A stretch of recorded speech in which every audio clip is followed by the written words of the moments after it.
किले के बाहर जाने पर उसने देखा कि लोमड़ी का उसका इंतज़ार कर रही है। उसने लोमड़ी को सारी बातें बताईं। लोमड़ी ने निराश होते हुए कहा, मैं अब तुम्हारी कोई मदद नहीं करूँगी। तुमने मेरे कहने के अनुसार नहीं किया। मैंने जिस तरह से कहा था, अगर तुम उस तरह से काम करते तो इस मुसीबत में नहीं फंसते और सोने की चिड़िया तुम्हें मिल जाती। राजकुमार बोला, इस बार मुझे माफ़ कर दो, मुझसे गलती हो गई। मेरा काम तुम्हारी सहायता के बिना नहीं चलेगा। मुझे राजा ने सोने का घोड़ा लाने के लिए कहा है, वरना वह मुझे फांसी पर चढ़ा देगा। लोमड़ी ने कहा, खैर मैं तुम्हें माफ़ करती हूँ। अब तुम ऐसा करो कि मेरी पूंछ पर बैठकर सीधे चले चलो। कुछ दूर जाने पर तुम्हें एक दूसरा किला मिलेगा। उसी किले की घुड़साल में तुम्हें सोने का घोड़ा बंधा हुआ मिलेगा। महल के नौकर चाकर सब सो रहे होंगे। तुम चुपचाप जाना और घोड़े को खोल लेना। लेकिन एक बात याद रखना, वहाँ घोड़े के पास ही घोड़े पर कसने के लिए 2 जीनें रखी होंगी। उसमें से एक तो पुरानी चमड़े की जीन होगी और दूसरी सोने की जीन होगी। तुम सोने की जीन को छूना भी मत और उस घोड़े पर पुरानी चमड़े की जीन को कसकर सवार हो जाना और उसे दौड़ते हुए किले से बाहर चले आना। राजकुमार ने वादा किया कि वह ठीक ठीक वैसा ही करेगा। लोमड़ी ने उसको अपनी पूंछ पर बैठाया और कुछ ही देर में वह उसे ले किले के पास जा पहुंची। किले के पास पहुंचते ही लोमड़ी ने उसे नीचे उतारा और फिर वहां से चली गई। राजकुमार सीधा फाटक से किले में घुस गया। अंदर जाकर उसने देखा कि वहां के सभी नौकर चाकर सोए हुए थे। थोड़ी ही देर में वह किले की घुड़साल में जा पहुंचा। वहां एक बहुत सुंदर सुनहरा घोड़ा बंधा हुआ था। राजकुमार ने पास जाकर देखा कि वह घोड़ा सचमुच सोने का था। ऐसा सुंदर घोड़ा उसने सपने में भी नहीं देखा था। उसने आगे बढ़कर घोड़े को खोल लिया। जब वह बाहर निकलने लगा तो उसकी नज़र एक कोने में पड़ी हुई सोने की जीन पर गई। ये जीन बहुत सुंदर थी और इसमें हीरे मोती जड़े हुए थे। उसके पास ही एक फटी पुरानी चमड़े की जीन पड़ी हुई थी। इतने सुंदर घोड़े पर पुराने चमड़े की जीन कसना राजकुमार को अच्छा नहीं लगा। उसने सोने की जीन उठा ली और घोड़े पर कसना शुरू किया। इतने में घोड़ा ज़ोर से हिनहिना उठा। किले के नौकर चाकर जाग गए। थोड़ी ही देर में राजकुमार पकड़ लिया गया। राजकुमार को सिपाहियों ने हाथ बांधकर अपने राजा के सामने पेश किया। राजा ने सारी बातें सुनकर कहा, तुमने मेरे घोड़े को चुराने की कोशिश की है, इसलिए तुम्हें फांसी की सज़ा दी जाएगी। लेकिन अगर तुम मेरा एक काम कर दो तो मैं तुम्हें छोड़ सकता हूँ। यहाँ से कुछ ही दूर एक सोने का महल है और उसमें बहुत सुंदर राजकुमारी रहती है। अगर तुम अपनी जान बचाना चाहते हो तो उस राजकुमारी को मेरे पास ले आओ। तुम्हें इनाम में यह सोने का घोड़ा दे दूँगा।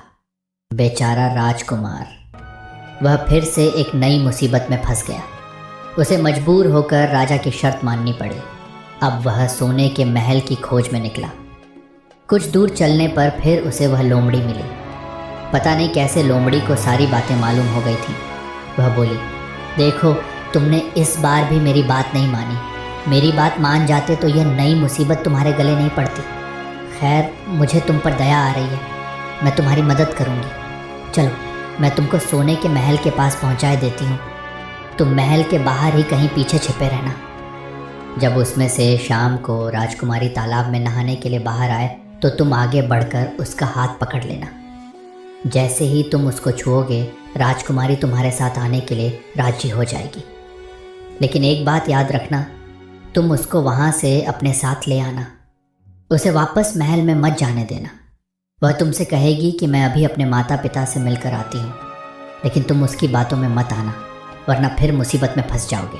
यह कहकर लोमड़ी ने फिर से अपनी पूंछ फैला दी और राजकुमार उस पर बैठ गया। देखते देखते लोमड़ी हवा में उड़ती हुई कुछ देर बाद सोने के महल के पास जा पहुंची। महल के पास पहुंचते ही राजकुमार एक पेड़ के नीचे छिपकर बैठ गया। शाम को जब राजकुमारी नहाने के लिए किले से बाहर आई तो राजकुमार ने हिम्मत करके आगे बढ़कर उसका हाथ पकड़ लिया।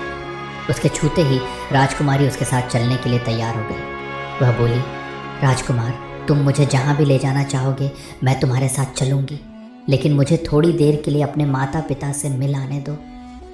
राजकुमार ने कहा, नहीं, यह नहीं होगा, तुम्हें तुरंत मेरे साथ चलना पड़ेगा। लेकिन राजकुमारी रोने लगी। इतनी सुंदर राजकुमारी को रोते देखकर राजकुमार का मन पिघल गया। अंत में वह राजी हो गया और बोला, जाओ, थोड़ी देर के लिए माता पिता से मिल आओ, लेकिन फिर तुरंत बाहर चली आना। लेकिन राजकुमारी ने जैसे ही किले में पैर रखा, किले के पहरेदार जाग गए और उन्होंने राजकुमार को पकड़ लिया। राजकुमार बहुत पछताया, लेकिन अब क्या हो सकता था। सिपाहियों ने उसे अपने राजा के सामने पेश किया। राजा बहुत निराश था। उसने उसी वक्त हुक्म दिया, इस राजकुमार को फौरन फांसी पर चढ़ा दिया जाए। यह सुनकर राजकुमार रोने गिड़गिड़ाने लगा। इस पर राजा ने थोड़ी देर विचार करने के बाद कहा, मैं अपनी आज्ञा वापस नहीं ले सकता, लेकिन अगर तुम मेरा एक काम कर दो तो तुम्हारी जान बच सकती है। हमारे किले के ठीक सामने ये जो बड़ा पहाड़ है, इसके कारण हमारे किले की सुंदरता नष्ट होती है। अगर तुम 8 दिन में इस पहाड़ को खोदकर साफ कर दो तो हम तुम्हें क्षमा कर देंगे और राजकुमारी का विवाह तुम्हारे साथ कर देंगे। राजकुमार किले के बाहर आकर पहाड़ को देखने लगा। उसके हाथ में एक छोटी सी कुदाली थी। उसकी समझ में नहीं आ रहा था कि इतना बड़ा पहाड़ 8 दिन में वह कैसे खोद सकेगा। फिर भी उसे अपनी जान तो बचानी ही थी, इसलिए वह पहाड़ खोदने लगा। धीरे धीरे 7 दिन बीत गए। इतने दिन तक लगातार खोदने पर भी पहाड़ का सिर्फ एक कोना ही खोद सका। वह दुखी होकर बैठ गया। उसे अब अपने पर बहुत अधिक क्रोध आ रहा था। वह मन में कहने लगा कि अगर मैंने लोमड़ी की बात मान ली होती तो कितना अच्छा होता। लोमड़ी ने मुझको हर बार ठीक सलाह दी और मैं हर बार उसका कहना न मानकर नई से नई मुसीबत में फंस जाता हूँ। राजकुमार इस तरह सिर झुकाए बैठा था कि अचानक उसे अपने पैरों के पास लोमड़ी की पूंछ हिलती दिखाई दी। उसने नज़र उठाकर देखा, सचमुच वही लोमड़ी खड़ी थी। लोमड़ी ने मुस्कुराते हुए कहा, क्यों, क्या हाल है? इस बार तो तुम्हारी मदद करने की मेरी ज़रा भी इच्छा नहीं थी, लेकिन मैं 7 दिन से तुमको पहाड़ खोदते हुए देख रही हूँ। मुझे दया आ गई और मैं तुम्हारी मदद के लिए चली आई। जाओ, तुम बहुत थक गए हो, सो जाओ। मैं थोड़ी ही देर में तुम्हारा काम पूरा कर दूंगी। इस बार राजकुमार ने तय कर लिया था कि अब वह लोमड़ी जिस तरह कहेगी वह उसी तरह करेगा। वह चुपचाप उठकर एक तरफ सोने चला गया। थोड़ी ही देर में उसे नींद आ गई। सुबह जब वह सोकर उठा तो उसे अपनी आंखों पर विश्वास नहीं हो रहा था। वहाँ कहीं भी पहाड़ का नाम नहीं था और महल का सुंदर दृश्य दिखाई दे रहा था। राजकुमार सीधा राजा के पास पहुंचा। राजा उसके काम पर बहुत खुश था। उसने तुरंत अपने वादे के अनुसार राजकुमारी के साथ उसका विवाह कर दिया। जब राजकुमार उस सुंदर राजकुमारी के साथ कुछ दूर चला तो उसे रास्ते में फिर वही लोमड़ी मिली। लोमड़ी बोली, बधाई हो राजकुमार।